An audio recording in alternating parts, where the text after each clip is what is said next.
সম্মানিত সুধী, রাসূলুল্লাহ সাল্লাল্লাহু আলাইহি ওয়াসাল্লাম একবার খুব আফসোস করছিলেন।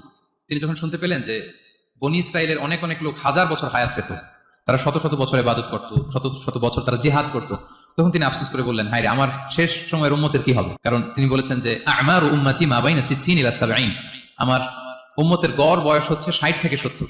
ওয়া আকাল্লুহুম মান ইয়াজুজু যালিক, খুব অল্প সংখ্যক লোকই এর চেয়ে বেশি হায়াত। রাসূল সাল্লাল্লাহু আলাইহি ওয়াসাল্লাম যখন দেখলেন যে শত শত বছর হায়াত পেয়েছে বনী ইসরাইলের লোকেরা, বনী ইসরাইলের ওরা শত শত বছর জিহাদ করেছে, তো আমার উম্মত তো 60 বছরে তার হায়াতই শেষ, 60 থেকে 70-এর মধ্যে তার জীবনই শেষ, তো আমার গুনাহগার উম্মতের কি হবে?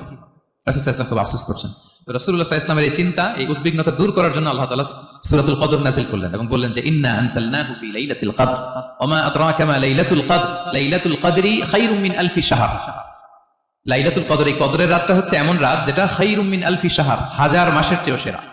1000 মাস লাগাতার ইবাদত করলে যে সওয়াব, কদরের রাতে ইবাদত করলে সমান সওয়াব হবে নাকি? সমান হবে না। আল্লাহ তাআলা বলেছেন খায়রুম মিন আলফি শাহর, না, এর চেয়েও শ্রেষ্ঠ, এর চাইতেও বেশি। 1000 মাসে, অর্থাৎ 1000 মাসে হয় 83 বছর 4 মাস।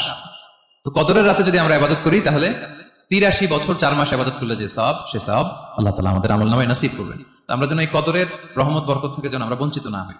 তো রাসূল সাল্লাল্লাহু আলাইহি ওয়াসাল্লামকে সান্ত্বনা দেওয়ার জন্য যে হে নবী, আপনি চিন্তিত হবেন না, বনী ইসরাইলের অনেক লোক হাজার বছর হায়াত পেয়েছে, শত শত বছর ইবাদত করেছে, জিহাদ করেছে, তারা হায়াত পেয়েছে বেশি কিন্তু তারা কদর পায়নি। আর আপনার উম্মতকে আমি হায়াত দিয়েছি কম কিন্তু তাদেরকে কদর দিয়েছি।